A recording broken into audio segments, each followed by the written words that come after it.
এই রাকি কিংবা মুদাব্বির হতে গেলে আমাদেরকে সর্বপ্রথমে কোন কোন নিয়মগুলো মানতে হয়, যে নিয়মগুলো মানা অতীব আবশ্যক বা জরুরি, যেগুলো মানলে আপনার রুহানি শক্তি অটুট থাকবে এবং আপনার যে কোনো কাজ, মুদাব্বিরের কাজ বা কোরআনিক কাজ বা চিকিৎসকের জন্য ভালো সফলতা অর্জন বয়ে নিয়ে আসতে পারবেন, সে বিষয়ে নিয়ে আমাদের বিস্তারিত আলোচনা। আসসালামু আলাইকুম ওয়া রাহমাতুল্লাহি ওয়া বারাকাতুহু। বন্ধুরা আমার সকলে কেমন আছেন? আশা করছি আলহামদুলিল্লাহ আপনারা সকলেই ভালো আছেন এবং সুস্থ আছেন। দোয়া করে আপনারা সকলেই ভালো থাকেন এবং সুস্থ থাকেন, এই দোয়ায় কামনা করছি। সম্মানিত বন্ধুরা আমার, আজকে একটা যারা নতুন ভাই বা নতুন মুদাব্বিরি শিখবেন তাদের জন্য গুরুত্বপূর্ণ বিষয় নিয়ে আলোচনা করব। বিশেষ করে এই রাকি কিংবা মুদাব্বির হতে গেলে আমাদেরকে সর্বপ্রথমে কোন কোন নিয়মগুলো মানতে হয়, যে নিয়মগুলো মানা অতীব আবশ্যক বা জরুরি, যেগুলো মানলে আপনার রুহানি শক্তি অটুট থাকবে এবং আপনার যে কোনো কাজ, মুদাব্বিরের কাজ বা কোরআনিক কাজ বা চিকিৎসকের জন্য ভালো সফলতা অর্জন বয়ে নিয়ে আসতে পারবেন। কোন বিষয়গুলো মানতে হবে সেজন্য সে বিষয় নিয়ে আমাদের বিস্তারিত। সম্মানিত বন্ধুরা আমার, গুরুত্বপূর্ণ একটি টপিকস, ভিডিওটি কেটে কেটে দেখবেন না। যদি কেটে কেটে দেখেন তাহলে কিন্তু ভিডিওর কোনো কিছু বুঝতে পারবেন না, বিশেষ করে নতুন মুদাব্বির বা যারা নতুন চিকিৎসক হতে যাচ্ছেন। সম্মানিত হযরতগণ, আমরা বেশি কথা না বলে আমরা ভিডিওর দিকে যাব। ভিডিও দিয়ে যাওয়ার আগেই একটা কথা বলবো, যারা আমাদের চ্যানেলের নতুন অবশ্যই আমাদের এই চ্যানেলটি সাবস্ক্রাইব করে পাশের বেল আইকনটি দাবিয়ে দিবেন, যেন আমরা প্রায় প্রতিদিনই এরকম নিত্য নতুন ভিডিও নিয়ে আপনাদের সামনে হাজির হয়ে যাই। আর বেল আইকনটি অল সিলেক্ট করে দিবেন, আমাদের একটা চ্যানেলে ভিডিও ছাড়ার সঙ্গে সঙ্গে আপনার কাছে গিয়ে যেন পৌঁছায়, কারণ আমাদের এই চ্যানেলটি শুধু আপনাদের শিক্ষার উদ্দেশ্যে বিশেষ করে। সম্মানিত বন্ধুরা আমার, চলুন আমরা 1 নাম্বার পয়েন্টে যাই, যে একজন মুদাব্বির হতে গেলে 1 নাম্বারে আপনাকে কোন নিয়মগুলো মানতে হবে। সর্বপ্রথম আপনাকে আপনার ঈমান ঠিক রাখতে হবে। ঈমান ঠিক রাখতে হবে, যেমন আল্লাহর প্রতি 1 নম্বর বিশ্বাস, আল্লাহর ইবাদত করা, 5 ওয়াক্ত সালাত আদায় করা, প্রতিদিনই আপনাকে কিছু সংখ্যা হলো কুরআন পাঠ করা। এই নিয়মটা আগে সর্বপ্রথম মানতে হবে। আল্লাহকে আগে বিশ্বাস করবেন, আল্লাহর 5 ওয়াক্ত সালাত আদায় করবেন এবং আপনি প্রতিদিন যতটুকু সম্ভব ততটুকু পরিমাণে একবার হলো কুরআন পাঠ করবেন। যে আলামত যাব, সে আলামতটা হচ্ছে যে আপনাকে সবসময় সত্যবাদী হতে হবে।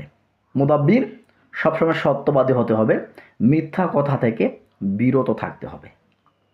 মিথ্যা কথা যদি বলেন তাহলে কিন্তু আপনি মুদাব্বিরি করতে গেলে আপনার কিন্তু শয়তান জিনে আক্রান্ত হয়ে যেতে পারেন, কিংবা শয়তানের সঙ্গে আপনি আক্রান্ত হয়ে যেতে পারেন। এই জন্য বিশেষত করে আপনি মিথ্যা বলা থেকে আপনি সবসময় পাক পবিত্র হয়ে থাকার চেষ্টা করবেন, পবিত্রতা অর্জন করার চেষ্টা করবেন।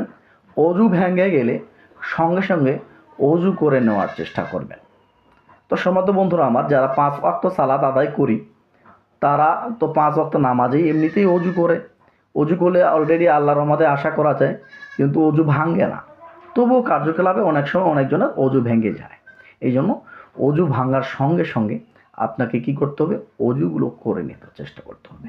4, আপনি সবসময় শরীরের মধ্যে আতর কিংবা খুশবু ব্যবহার করুন। 5, আপনার চোখের মাধ্যমে বা চোখের মধ্যে আপনি সুরমা ব্যবহার করতে পারেন। 6, আপনি বিশেষত করে সাদা পোশাক পরিধান করতে পারেন। 8, হালাল খাবার, হালাল রোজগার, এরকম ব্যবস্থা যেন আপনার থাকে।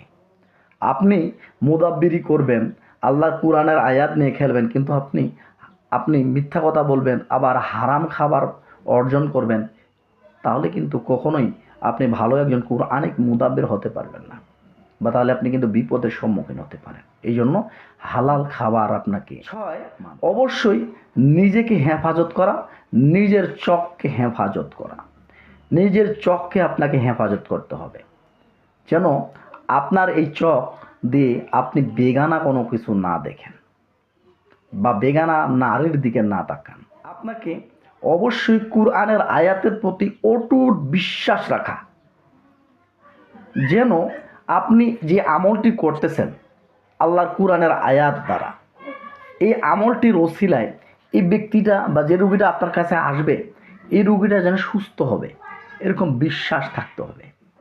এরকম যদি বিশ্বাস একদম আল্লাহর কুরআনের আয়াত দিয়ে কাজ করতেছেন, আপনি আল্লাহর প্রতি কাজ করতেছেন, আপনি অটুট বা ইয়াকিন বিশ্বাস রেখে কাজ করবেন, তাহলে ইনশাআল্লাহ এরকম বিশ্বাস যদি থাকে তাহলে আপনার ওই কাজটাতে আপনি 100% সফলতা অর্জন করতে পারবেন।